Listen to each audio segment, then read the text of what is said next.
Salve, salve minha gente, tudo bem com vocês? Espero que sim. Seguinte, galera, vamos fechar a Segunda Guerra Mundial? Esse é o tema de hoje.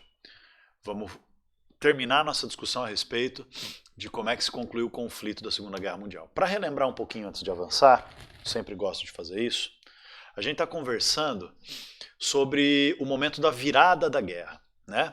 A primeira fase da guerra é chamada de o avanço do eixo, em que usando a sua tática da Blitzkrieg, a Alemanha se expandiu sobre toda a Europa Ocidental, e aí descumpriu o acordo de não agressão com a União Soviética, invadiu a União Soviética também, e apoiando a Itália, alemães e italianos invadiram o norte da África, e a região ali da Abissínia e do sul da Arábia. Ao mesmo tempo, a partir de 1941, o Japão faz desde 39 a sua ofensiva militar no Pacífico e a partir de 41 ataca os Estados Unidos. Então nós temos a formação, no auge do conflito, de 4 frentes de batalha simultâneas, como nós podemos mais ou menos imaginar no mapa, né? A frente de batalha mais antiga, que é desde setembro de 39, que é a frente ocidental, que estava sendo disputada aqui, com a tentativa alemã fracassada de invadir a Inglaterra, e agora a Inglaterra, com o apoio dos Estados Unidos, está tentando reverter o problema na frente ocidental. A segunda frente de batalha era a frente africana, em que alemães e italianos estão tentando consolidar o domínio alemão, o domínio do eixo, em toda a região do Mar Mediterrâneo, expulsando as forças coloniais europeias daqui. Não é isso? É isso.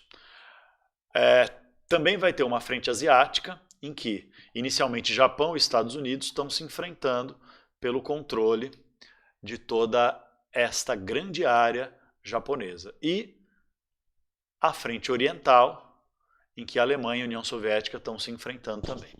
A guerra começa a virar, como a gente já viu, né, com a reação dos aliados em 1942, quando vão acontecer as primeiras derrotas do eixo.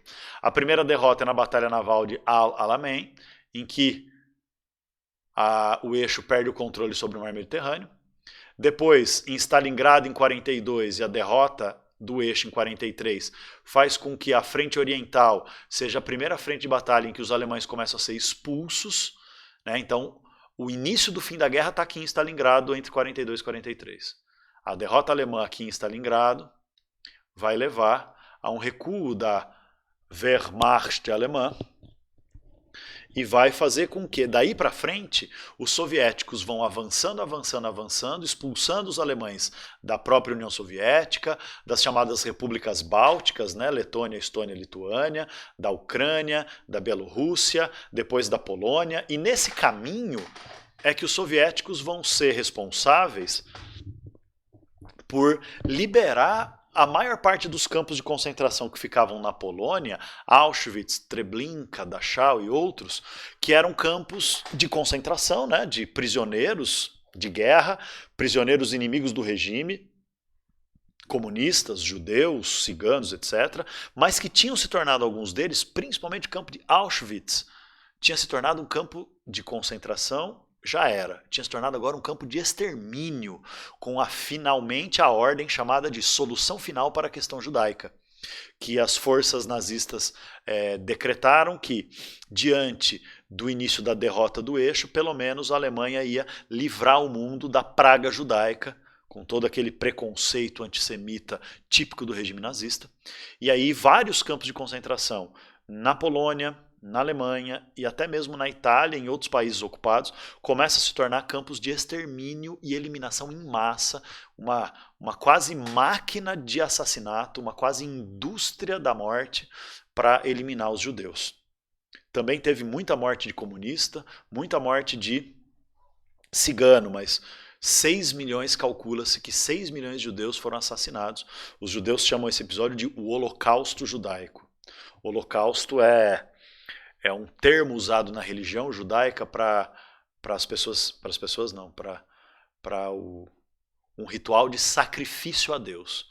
Então é o holocausto judaico, não que os alemães estivessem sacrificando os judeus a Deus, pelo amor de Deus, não tem nada a ver com isso, mas é o nome que os judeus dão para esse assassinato em massa de pelo menos 6 milhões de judeus nos campos de extermínio nazistas. E quem descobriu isso foi o quê? Foi a União Soviética, por quê? Porque nesse processo, a partir de 43, após Stalingrado, em que os soviéticos vão expulsando os nazistas dos territórios ocupados e o Exército Vermelho da União Soviética vai avançando até chegar a Berlim, os soviéticos vão dominando territórios antes ocupados pelos nazistas e vão libertando os campos de concentração e revelando ao mundo o que muita gente suspeitava, mas que oficialmente ninguém tinha certeza, que era a extensão e a gravidade do que estava acontecendo nos campos de concentração e extermínio que os nazistas tinham implementado em toda a Europa, mas principalmente ali na região da Polônia e na região da Ucrânia. Tá beleza, minha gente? Então veja, claro que outras coisas estão acontecendo ao mesmo tempo, entre 43 e 45, eu vou dividir por frentes de batalha, tá bom? Mas então o primeiro lugar onde os alemães vão ser derrotados vai ser na frente oriental. Em 43, expulsos de Stalingrado, expulsos da União Soviética. 44, os soviéticos começam a avançar em outros territórios ocupados. Em 45, os soviéticos são o primeiro exército a chegar à Alemanha, começar a bombardear cidades alemãs e combater o exército nazista dentro da Alemanha. E em 1º de maio de 1945, os soviéticos chegam a Berlim e esse é, né, o processo que vai encerrar a guerra. Ao mesmo tempo que estava acontecendo isso, lá na União Soviética, no mesmo ano de 1943, que tem a vitória dos soviéticos na Batalha de Stalingrado e, consequentemente, o início da expulsão dos nazistas, inclusive a maior batalha de tanques da história da humanidade vai acontecer ali, né, nesse processo de expulsão dos soviéticos, a Batalha de Kursk, na Ucrânia, os tanques soviéticos contra os famosos Panzers alemães, eram os mais modernos tanques de guerra do mundo, só que os tanques soviéticos que o Stalin tinha desenvolvido nas indústrias da União Soviética eram como se fosse uma espécie de montanha com canhão. E aí foi uma carnificina, foi um regaço grande. Mas a segunda região em que a guerra começa a decidir é ali no norte da África. Em 1943, os aliados, Estados Unidos e tropas coloniais inglesas, conseguem expulsar alemães e italianos da África e a derrota do eixo na África vai servir de cabeça de ponte para a invasão aliada à Itália, porque, dá uma olhada aqui, ó, norte da África, tá vendo? Itália, olha aqui pertinho. Então, o que vai acontecer? Com a vitória aliada na África em 1943, em 44 os aliados vão invadir a Itália também. Então já estavam os soviéticos desde 43 expulsando os alemães até chegar para dentro da Alemanha e em maio de 45 acabar com a guerra. A partir de 44 também estão os aliados invadindo a Itália. Aqui cabe um parênteses, galera. Aqui entra a participação do Brasil na guerra. O Brasil, nesse período, o Brasil entrou na guerra em 1942 sob influência e aliando-se aos Estados Unidos e aos países aliados. Só que a participação do Brasil na guerra foi um negócio meio ambíguo. O que é um negócio ambíguo? Um negócio meio contraditório. O Brasil, nessa época, era governado por um tiozinho chamado Getúlio Vargas. O Vargas estava no poder no Brasil desde 1930. Ele foi o líder de um movimento político chamado Revolução de 1930, que derrubou o café com leite do poder, que derrubou a República Velha, que derrubou as oligarquias ligadas à agroexportação, principalmente os cafeicultores de São Paulo, tirou essa galera do poder. E é a fase, então, essa fase chamada de Era Vargas, em que o Brasil vai se industrializar. Só que a partir de 1937, se industrializar e se modernizar. Só que a partir de 1937, o Vargas já estava no poder desde 1930. Só que a partir de 1937, o Vargas assume escancaradamente uma ditadura chamada de Estado Novo, que ele se inspira no fascismo da Itália. Não é exatamente fascista, mas é inspirada no fascismo da Itália. Então veja, no início da guerra, o Brasil tinha uma simpatia muito grande pela Alemanha e pela Itália por conta dessa inspiração fascista do Estado Novo do Getúlio Vargas. Até houve negociações secretas para que o Brasil entrasse na guerra do lado da Alemanha, do lado do eixo. Só que o Getúlio Vargas ele não era exatamente um fascista, ele era autoritário, perseguia opositores, enfim, tem um momento certo para a gente estudar Getúlio Vargas em si, a era Vargas. Mas o Vargas ele era um político muito pragmático. Político pragmático é aquele político que tem uma visão prática das coisas. E como o Vargas estava tentando pôr em prática um projeto de industrialização do Brasil, o Brasil estava precisando, para conseguir se industrializar, de indústrias de base. O que é indústrias de base? É uma indústria que serve para produzir o que é necessário para outras indústrias existirem. Então, tipo, energia elétrica é uma indústria de base, porque produz eletricidade, que sem eletricidade não tem indústria. Metalurgia, siderurgia, que é a produção de aço e a produção de metais industriais. Indústria de máquinas e equipamentos são indústrias de base. E o Brasil não tinha indústria de base. E não, sem indústria de base não tem como fazer uma industrialização moderna de um país. E é muito caro desenvolver a indústria de base. Então o Vargas até tinha uma simpatia pelo eixo. Mas para entrar na guerra, ele queria que o país a que o Brasil fosse aliar investisse dinheiro no Brasil, emprestasse dinheiro para o governo Vargas, para o Vargas desenvolver uma indústria siderúrgica no Brasil. Siderúrgica é a indústria de aço, que é fundamental para a industrialização. A Alemanha não topou. Então o Brasil não entrou para o lado da Alemanha. Em 1942, o presidente dos Estados Unidos na época, que é aquele carinha lá, o Franklin Delano Roosevelt, que foi responsável pelo plano do New Deal, que tirou os Estados Unidos da crise de 29, lembra? Da Grande Depressão? Então, esse cara veio negociar com Vargas para que o Brasil entrasse na guerra. Os Estados Unidos entrou em 1941, para que o Brasil entrasse na guerra junto com os Estados Unidos, do lado dos aliados. Eles ficaram quase um ano negociando e, no fim das contas, o Roosevelt topou emprestar o dinheiro para o Vargas poder criar uma indústria pública, uma indústria estatal do governo Vargas para siderurgia, chama Companhia Siderúrgica Nacional. E aí o Vargas e o Brasil, portanto, entram na guerra do lado dos aliados, do lado dos Estados Unidos.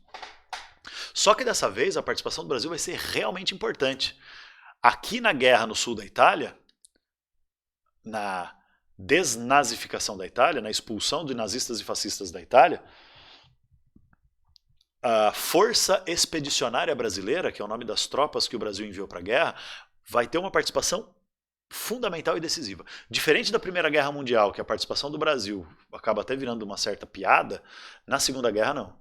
O Brasil mandou pilotos de avião, mandou 3 batalhões do Exército e milhares de soldados, portanto, e a participação brasileira na Itália foi heróica. Os soldados brasileiros não lutaram por conta própria, o Brasil, a Força Expedicionária Brasileira foi colocada ao lado do Exército dos Estados Unidos, como uma parte do Exército dos Estados Unidos, então recebia arma, munição, equipamento, avião, tudo dos Estados Unidos. Então o Brasil tinha lá o seu comando militar, mas estava ligado ao Exército dos Estados Unidos, às Forças Armadas Americanas. E a participação do Brasil foi importante. Mas antes de falar disso, é curioso. A FEB, a Força Expedicionária Brasileira, entra na guerra a partir de 42, mas tem participação decisiva mesmo em 44. E a FEB tinha um símbolo, que era uma cobra fumando um cigarro. E o slogan, né, a frase forte do Brasil era senta a pua. Senta a pua é uma gíria que hoje em dia significaria mais ou menos desce o cacete, né? Mete o pau neles. Ou seja, vão meter o pau nos nazistas. A cobra fumando é pelo seguinte, quando começou a negociação para o Brasil entrar na guerra, o Roosevelt até veio para o Brasil, visitou Getúlio Vargas, ficou puxando o saco do Vargas e tal.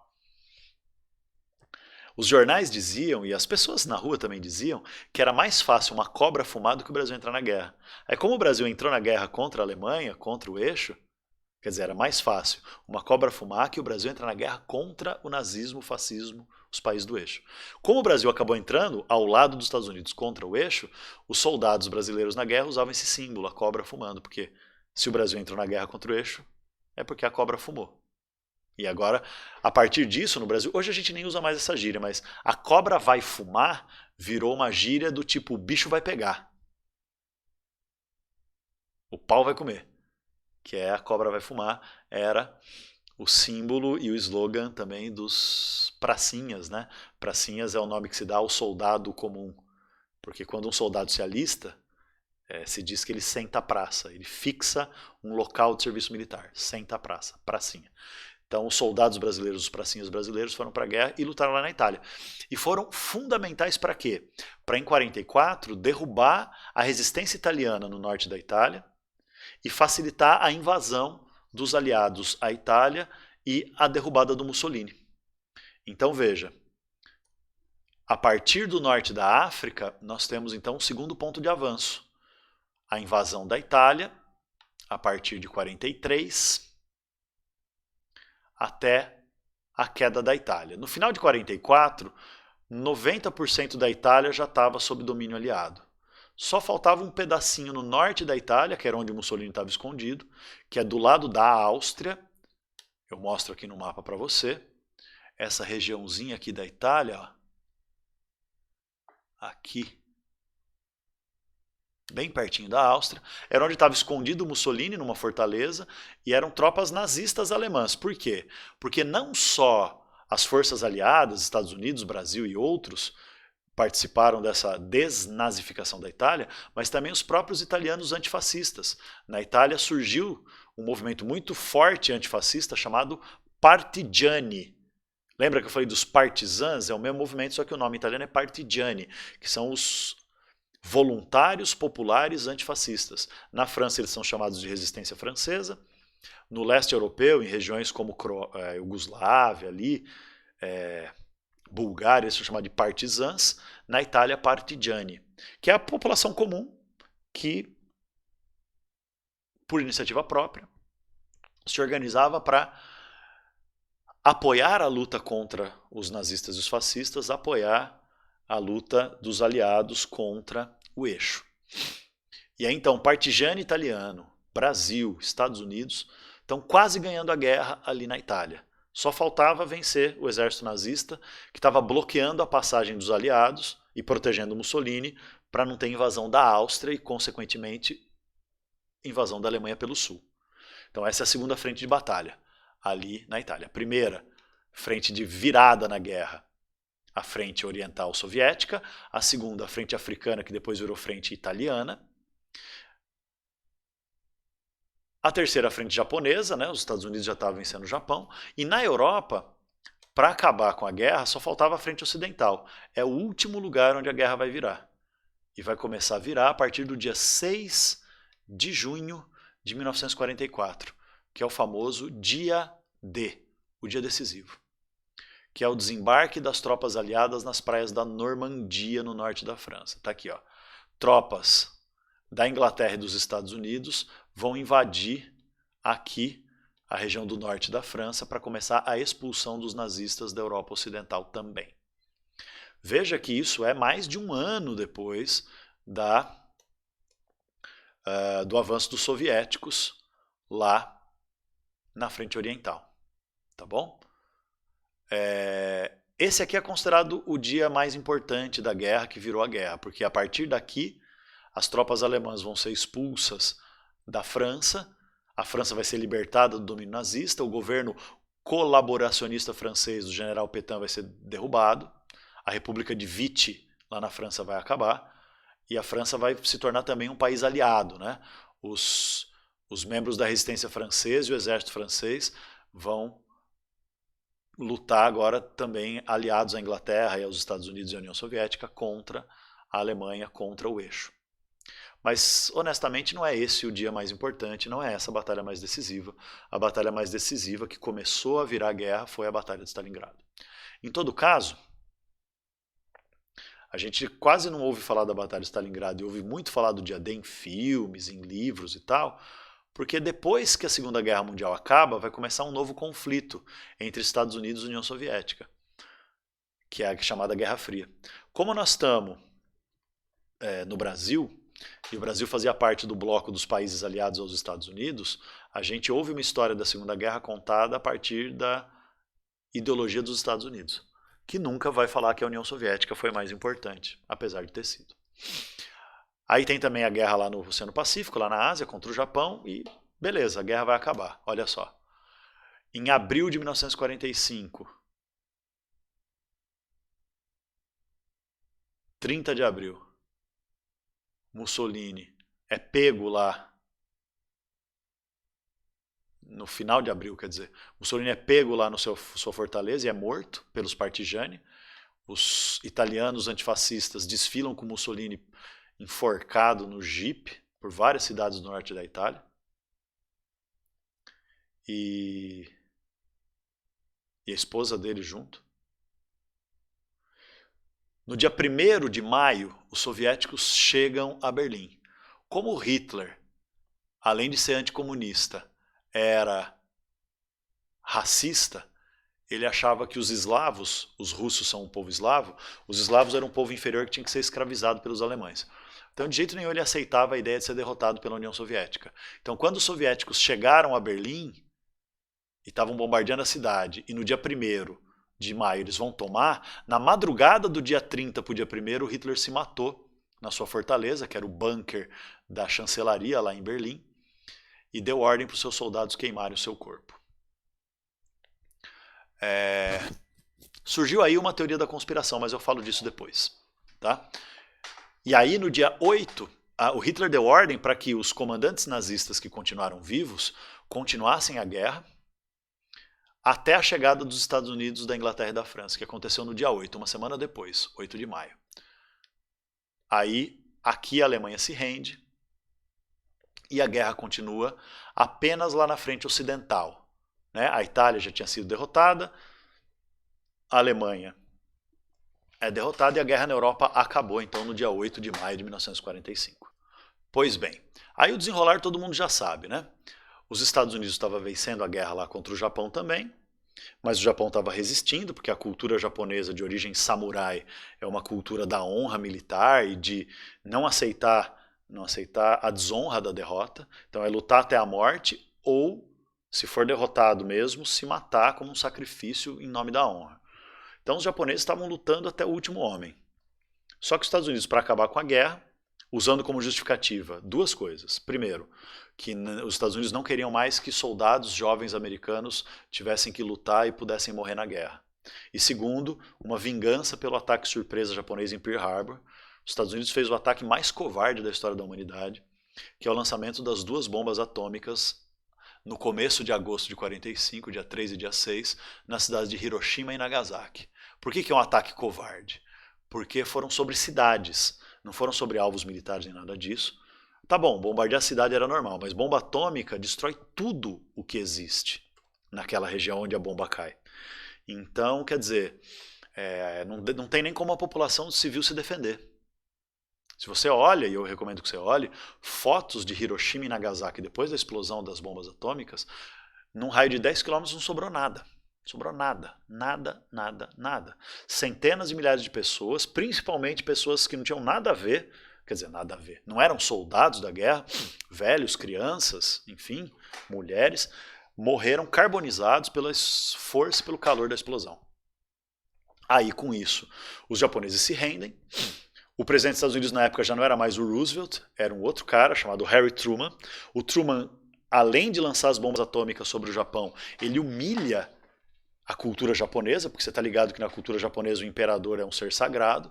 Então os Estados Unidos, para dizer, olha, mano, vocês apoiaram o eixo, então nós não vamos respeitar os seus costumes, porque, veja bem, vocês têm que reconhecer a sua derrota. O imperador no Japão ele é visto como um ser divino que não pode ser visto nem tocado por pessoas normais. E aí o presidente dos Estados Unidos exigiu que o próprio imperador japonês assinasse o tratado de rendição e depois apertasse a mão do presidente dos Estados Unidos, quer dizer, acabando com aquela imagem de ser divino, exatamente para chocar os japoneses e dizer, ó, essa ideologia do Japão imperialista, militarista, acabou aqui. Essa ideologia do Japão puro, superior, acabou aqui. Com esse ato de obrigar o imperador a descer do seu trono e se colocar numa posição ali de igual para igual com o presidente dos Estados Unidos. Então a guerra acabou. Agora, por trás dessa justificativa de que as bombas atômicas foram lançadas para se vingar de Pearl Harbor e para encurtar a guerra, para evitar mortes inúteis, como se os 200 mil japoneses que morreram na explosão da bomba, né, tudo bem morrer essas mortes inúteis. Essas são mortes necessárias. Enfim. Tem algo a mais por trás. Tem algo a mais por trás. E para a gente entender o que tem por trás, eu quero que vocês reflitam comigo. Olha só. Vão acontecer vários tratados para encerrar a guerra. Alguns deles vão acontecer inclusive durante a guerra, olha só. Tá vendo? Esses aqui são os principais e todos eles aconteceram antes do Japão se render. Ó. 44, fevereiro de 45, abril a junho de 45, então o tratado é celebrado em junho, julho a agosto de 45, então o tratado é celebrado no comecinho de agosto. O que esses tratados mostram? Vamos lá. Eles mostram coisas diferentes. Eu vou deixar o tratado, a conferência de Bretton Woods, para o final, junto com a discussão sobre aquela teoria da conspiração de que o Hitler não se matou no bunker, de que ele teria fugido e se escondido na Argentina. Essa é uma teoria da conspiração que muita gente defende. Eu quero falar desses tratados de 45, olha só. Esses aqui. O tratado de Yalta, deixa eu mudar a cor aqui da bagaça. O tratado de Yalta, o tratado de São Francisco e o tratado de Potsdam. O tratado de Yalta foi negociado em fevereiro de 45 entre as potências vencedoras da Primeira Guerra, as potências da Primeira Guerra, da Segunda Guerra, as potências chamadas de os países aliados. Só que veja, fevereiro de 45 a guerra não acabou. Como é que eles já estão fazendo conferência de paz em fevereiro? A guerra na Europa só vai acabar no dia 8 de maio. A guerra em geral só vai acabar em agosto. Mas eles em fevereiro já estão negociando. O Tratado de Yalta é o seguinte: a negociação gira em torno de o que fazer com os territórios da Europa que antes estavam ocupados pelos nazistas.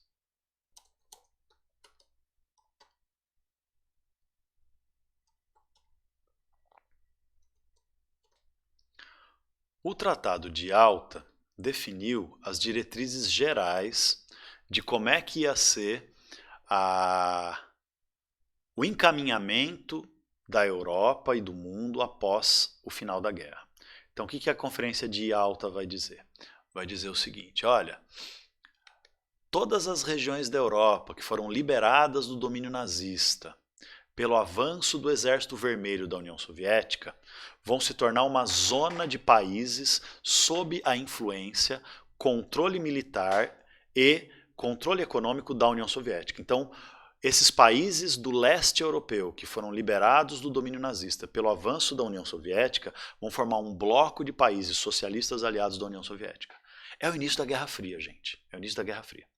E a Alemanha também vai ser dividida. A parte da Alemanha que foi liberada do domínio nazista pelo avanço do Exército Vermelho Soviético vai virar uma Alemanha dominada, uma parte da Alemanha dominada pela União Soviética. Isso depois vai virar, né, a divisão da Alemanha em duas Alemanhas, inclusive. A mesma coisa do outro lado, do lado ocidental. Os países que foram liberados do domínio nazista pelo avanço dos aliados, pelo oeste, pelo sul, vão se tornar um bloco de países capitalistas aliados dos Estados Unidos, da França e da Inglaterra. E uma parte da Alemanha vai ser também colocada sob controle militar, econômico e político dos Estados Unidos e dos aliados capitalistas. Então, basicamente, o que vai acontecer? Os países do leste europeu, Iugoslávia, Tchecoslováquia, Hungria, Bulgária, Albânia, Polônia, Estônia, Letônia, Lituânia, Ucrânia, vão ser todos países que vão se aliar e formar um bloco de países socialistas seguindo a União Soviética. O resto da Europa, né, Portugal e Espanha, que ainda eram meio fascistas, né, mas a Inglaterra, a França, os países da Escandinávia, Noruega, Dinamarca, Finlândia e Suécia, Holanda, Bélgica, Luxemburgo, Itália, Grécia, Áustria, Suíça, vão continuar sendo países capitalistas alinhados e liderados pelos Estados Unidos. Então isso é a formação já, né, o ensaio, o início da formação de 2 blocos de países. E, portanto, de 2 superpotências liderando esses blocos de países na Europa, por enquanto só na Europa, que é o bloco socialista liderado pela União Soviética e o bloco capitalista liderado pelos Estados Unidos. Para mim, é por isso que para os Estados Unidos é tão importante lançar as bombas atômicas em agosto de 45. Porque as bombas atômicas não são só para forçar a rendição japonesa. As bombas atômicas são também para fazer com que a União Soviética receba uma mensagem, né? Qual é a mensagem? União Soviética, é melhor vocês ficarem só nos territórios que estão recebendo pelo Tratado de Yalta e não quererem estimular revoluções ou tentar invadir e anexar outros países fora da sua zona de influência definida por Yalta, que é um pedaço da Alemanha, né, Polônia, Tchecoslováquia, Hungria, Iugoslávia, Bulgária, Romênia, Albânia e assim sucessivamente. Porque olha só, os Estados Unidos têm bomba atômica e se a União Soviética forçar a barra, uma nova guerra pode se formar e nessa nova guerra nós temos esse brinquedinho super destrutivo aqui. E isso vai ser confirmado, né? Porque a Conferência de Yalta vai então dividir a Alemanha, dividir a Europa e vai definir a criação da ONU. Não vai fazer ainda isso, mas vai tomar isso como diretrizes. Aí depois, opa, errei o botão. Aí depois vem a Conferência de São Francisco, que vai fazer o quê? Definir as regras da criação da ONU. Inicialmente a ideia da ONU era para ser uma espécie de democracia internacional dos países. A ONU ia ser formada por uma Assembleia Geral das Nações Unidas. Todos os países membros, no começo eram 51 países membros, hoje são 193, quase 200. Mas todos os países membros têm que assinar os acordos internacionais de direitos humanos, de cooperação, de um monte de coisa para poder fazer parte da ONU. Tem que assinar os estatutos das Nações Unidas, aceitando alguns parâmetros básicos em relação à guerra, em relação a respeito ao território, soberania dos povos, essas coisas todas. E a ideia original era que a Assembleia Geral das Nações Unidas fosse uma espécie de democracia parlamentar entre os países do mundo. Todos os países iam ter representantes, iam ter voz e as decisões iam ser tomadas conjuntamente pelos países. Só que é claro que os países mais poderosos que venceram a guerra não aceitaram. E aí eles forçaram a criação de um negócio chamado Conselho de Segurança da ONU. O que é o Conselho de Segurança da ONU? É um clubinho dos países mais poderosos que vão interferir nas decisões da Assembleia Geral quando se tratar de assuntos que ameacem ou que sejam importantes para a segurança nacional. Esse Conselho de Segurança é formado por 15 países, sendo 10 países rotativos, né, eleitos pela Assembleia Geral, acho que de 2 em 2 anos, se eu não me engano, e 5 países membros permanentes. Esses membros permanentes são Estados Unidos, União Soviética na época, hoje é a Rússia, a China, só que aí vai dar uma treta durante a Guerra Fria de qual China é essa, mas enfim, China, França e Inglaterra. Esses são os países membros permanentes. E esses membros permanentes têm direito a veto. Então, as coisas que a Assembleia Geral da ONU decidirem, se contrariarem a vontade dessas potências, qualquer potência pode cancelar a decisão da Assembleia Geral. Porque no fundo é um clubinho de potências para mandar no mundo. É esse o Conselho de Segurança. Aí vão ter outros órgãos ligados à ONU, a Unesco, um órgão de cooperação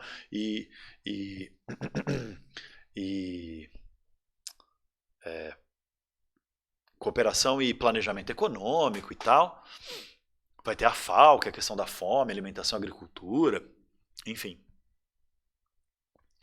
Mas é basicamente isso. Então, o projeto inicial de uma ONU, cuja sede, inclusive, é em São Francisco, né? Desculpa, em Nova York, nos Estados Unidos.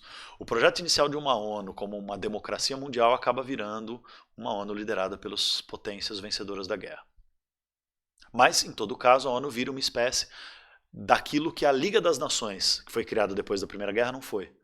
Uma espécie de uma tentativa de unir os países do mundo para negociar diplomática e pacificamente suas disputas, seus conflitos, e tentar criar um ambiente de cooperação mundial para evitar novas guerras mundiais. Por enquanto está funcionando. Até quando?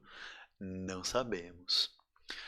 O outro acordo foi o Acordo de Potsdam. O que fez o Acordo de Potsdam? Ele é de julho a agosto, né? Ele é assinado no comecinho de agosto de 1945. Aí a guerra na Europa já tinha acabado, estava só faltando acabar a guerra no Japão, que vai acabar também em agosto. E ele vai definir a efetividade da divisão de Yalta. Então vai definir que 3 partes da Alemanha vão ficar sob controle, respectivamente, da França, da Inglaterra e dos Estados Unidos, os países capitalistas, formando uma Alemanha chamada Alemanha Ocidental. E a outra parte da Alemanha vai ficar sob domínio da União Soviética. Só que o problema é o seguinte: Berlim, que é a capital, também vai ser dividida assim. 3 partes de Berlim, metade de Berlim sob domínio dos Estados Unidos, França e Inglaterra, metade de Berlim sob domínio da União Soviética. O problema é que Berlim não fica na fronteira entre as duas Alemanhas, né? Vamos supor, vou fazer um desenho tosco, vamos supor que a Alemanha seja isso aqui. Olha só. Berlim fica mais ou menos aqui.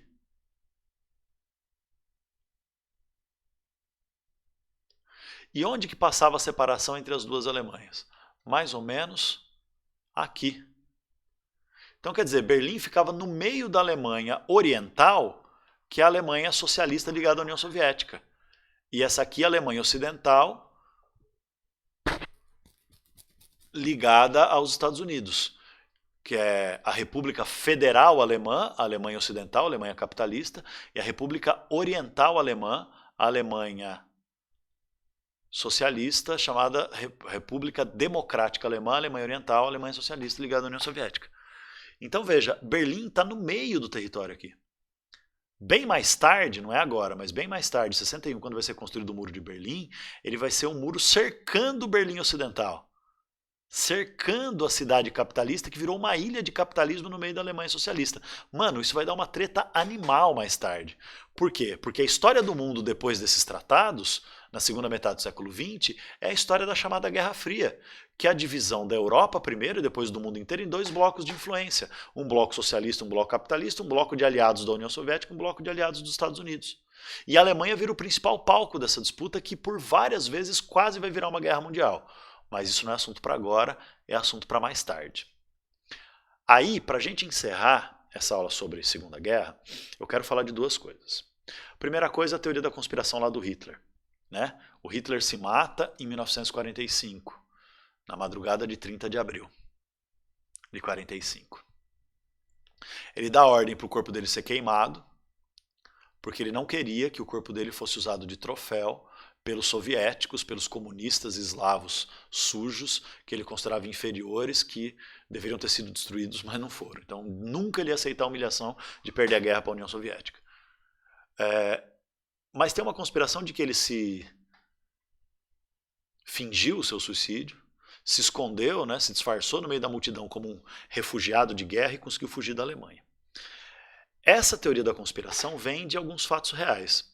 De fato, teve gente que fez isso. Porque quando acaba a guerra e os aliados vencem, se forma um negócio chamado Tribunal de Nuremberg. Porque os países aliados que venceram a guerra, Estados Unidos, Inglaterra, França e União Soviética, que são os 4 países líderes, eles vão desenvolver uma ideia de desnazificação da Alemanha depois da Segunda Guerra. Que é a ideia de que a Alemanha tinha que ser eliminada, os nazistas tinham que ser afastados dos cargos de poder, tinham que ser punidos pelos seus crimes.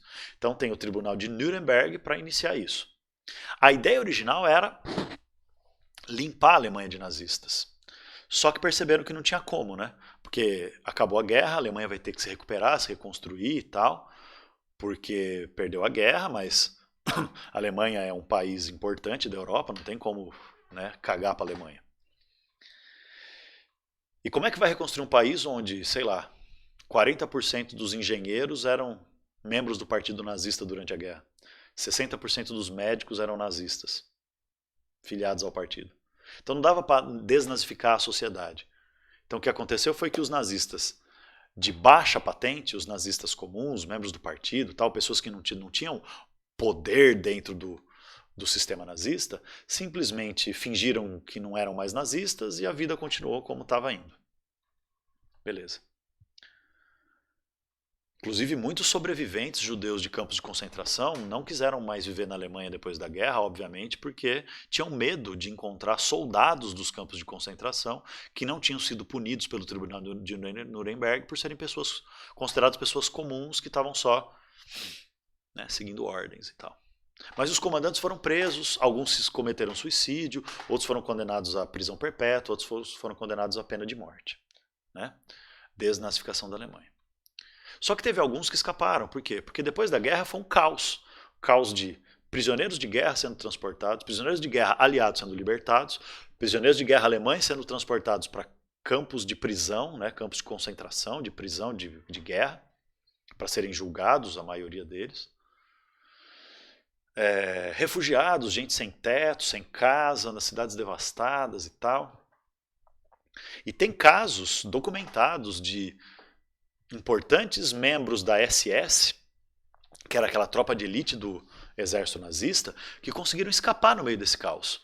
O mais famoso desses caras é um médico chamado Joseph Mengele. O Mengele era cientista-chefe das pesquisas genéticas no campo de concentração de Auschwitz. Ele fazia pesquisa com gêmeos judeus para ver se era possível mudar a estrutura genética do corpo humano. Fazia experiências extremamente cruéis. E com gêmeos por quê? Porque gêmeos idênticos têm carga genética igual. Então era para fazer o teste em um e fazer grupo de controle com o outro, tá ligado? Então ele aplicava algumas coisas químicas em um dos gêmeos e aplicava só remédio comum, enfim, água no outro. Para os dois acreditarem que estavam recebendo o mesmo tratamento. Para ver se tinha diferença no desenvolvimento físico e genético.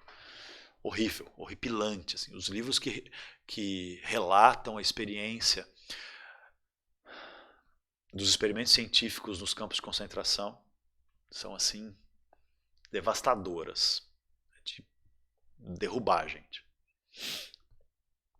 E o Mengele, quando a guerra acabou, ele jogou fora lá seu uniforme de SS, seu uniforme de comandante nazista,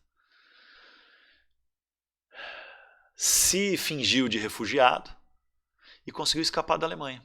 Ele se escondeu aqui, né, fez uma identidade falsa, fugiu da Alemanha, acabou vindo parar na América do Sul e só 20, 30 anos depois descobriram ele aqui no Brasil, porque ele morreu no Guarujá, em São Paulo, no litoral, vivendo super bem, filha da puta. Aí, quando ele morreu, alguns vizinhos, né, denunciaram, que suspeitavam que esse filho da puta era nazista e tal, e foram fazer exame de DNA e descobriram que o filho da puta era o Mengele. Joseph Mengele, oficial da SS, médico-chefe das experiências científicas com judeus no campo de concentração de Auschwitz. Por isso que surgiu essa teoria da conspiração. Será que o Hitler não escapou também no meio da multidão? Eu, pessoalmente, penso que não, que é um exagero essa teoria da conspiração, porque, primeiro, o Hitler não é Mengele. Quantas vezes você viu uma foto do Mengele, quantas vezes você viu uma foto do Hitler? Né? Uma coisa é o Mengele mudar o cabelo e sair por aí. Outra coisa é o Hitler mudar o cabelo, raspar o bigode e achar que não vai ser reconhecido. Enfim. A segunda coisa é, você acha mesmo que um cara megalomaníaco, né, que tinha mania de grandeza, que achava que a sua missão era purificar o mundo, acabar com as raças inferiores e impor um Reich, né, um império nazista de 1000 anos, você acha que esse cara ia se conformar a viver no Brasil, no meio de gente negra, gente mestiça, e não ia falar mais nada, não ia aparecer mais nenhuma denunciazinha de filha da putice racista contra um cara desse que ninguém ia reconhecer ele? Ou mesmo na Argentina, onde tem bastante nazista, depois da Segunda Guerra, escondido, é meio exagero. Mas enfim, só para vocês saberem que tem essa teoria da conspiração. Para acabar a aula, definitivamente, eu quero explicar um pouquinho da Conferência de Alta. Eu não vou explicar em detalhes, porque nós vamos discutir isso mais para frente. Mas eu quero que vocês saibam dessa Conferência de Alta, que é o seguinte. Em 1944, portanto, um ano antes da guerra acabar, os países capitalistas não a União Soviética, os países capitalistas, vendo que a guerra ia acabar com a derrota da Alemanha e tal, eles começam a planejar o que fazer com a economia capitalista depois da guerra. Porque é o seguinte, velho, todo mundo lembrava, né, os economistas, os governos, as burguesias e os povos lembravam o que tinha acontecido depois do final da Primeira Guerra Mundial. Vocês lembram o que aconteceu depois do final da Primeira Guerra Mundial? Teve um surto de crescimento pela reconstrução depois da guerra, os Estados Unidos, American Way of Life, euforia. 10 anos de crescimento descontrolado, com liberalismo econômico, bolsa de valores bombando, lucro, sem direitos trabalhistas, sem salário decente e tal. Então, uma desigualdade social aumentando pra cacete, mas todo mundo empolgado com os loucos anos 20, com o crescimento da economia. Até que acontece o quê? Crise de 29, Grande Depressão, que é a crise que quase derrubou o capitalismo, porque a União Soviética não sofreu essa crise por ser socialista, por ter uma economia planejada e por não depender de bolsa de valores. Vários movimentos revolucionários de greve, revolta, protesto surgiram durante a guerra por causa da miséria, da fome. E só não teve uma onda de revolução na Europa, que é onde a crise foi mais forte, porque surgiu o nazismo e o fascismo. Para salvar o capitalismo, mas a gente sabe a que preço, né? Qual foi o preço? Segunda Guerra Mundial é a devastação do mundo. Então a questão de Bretton Woods é, nós países capitalistas temos que nos reunir para pensar o que fazer com a economia para não deixar acontecer depois da Segunda Guerra o que aconteceu depois da Primeira Guerra. Uma onda de crescimento, uma crise estilo Grande Depressão e dar pau em tudo. E aí eles vão tomar algumas decisões para tentar criar uma economia mais estável. São 3 decisões principais que saem daqui, dessas negociações de Bretton Woods. A primeira delas é, para manter um comércio mundial estável e a economia crescendo controlada, né, sem aquele crescimento eufórico, o dólar virou a moeda padrão, a moeda base do comércio mundial. Isso deu muito poder para os Estados Unidos, né? Os Estados Unidos fabricava moeda que servia de cálculo para o valor do dinheiro de todos os outros países, e era a moeda que era usada como base para o comércio entre todos os países. Por quê? Porque os Estados Unidos era o único país rico o suficiente para guardar ouro nos seus cofres para garantir o valor do dólar. Então, os Estados Unidos tendo o ouro guardado para garantir o valor do dólar, quer dizer que o dólar não vai se desvalorizar e nem se valorizar muito forte. Então, que o comércio mundial vai ter sempre um preço, um nível de preço equilibrado dos produtos, um nível de crescimento equilibrado. Por quê? Porque antes de crescer o comércio mundial, para crescer o comércio mundial tem que ter mais dinheiro. E o dinheiro tem que ser o dólar. E o governo dos Estados Unidos só vai produzir mais dólares se antes o governo tiver força para guardar ouro. Então, guarda ouro, fabrica dólar, cresce o comércio, então cresce de uma maneira controlada, não daquele jeito todo descontrolado da década de 20 que levou à crise de 29. Então é para ter uma economia mais estável, mais com crescimento constante e mais previsível. O segundo elemento é a criação de agências internacionais financeiras, ou seja, o Banco Mundial e o Fundo Monetário Internacional. Para quê?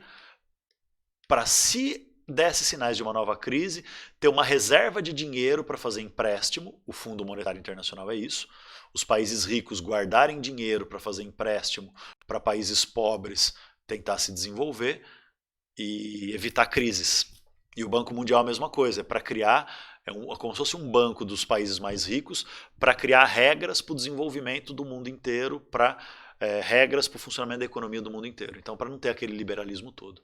E ao mesmo tempo o welfare state, ou seja, estado de bem-estar social, que é não deixar as empresas completamente livres, limitar o lucro para dar direitos para os trabalhadores, melhoria de renda, para o governo cobrar impostos para garantir serviços públicos, bem-estar social, moradia, saúde, educação. Para o governo fazer investimento, gerar emprego e fazer com que a riqueza não aconteça que nem na crise de 29, que a riqueza era concentrada na mão de 10% da sociedade, tinha 80% da riqueza, enquanto o resto era pobre. Para ter uma distribuição melhor da riqueza e uma melhoria das condições de vida. Tanto para não surgir uma nova crise, que é nem a de 29, quanto também para as pessoas não quererem comunismo nem fascismo, para manter a estabilidade. Então esse é Bretton Woods.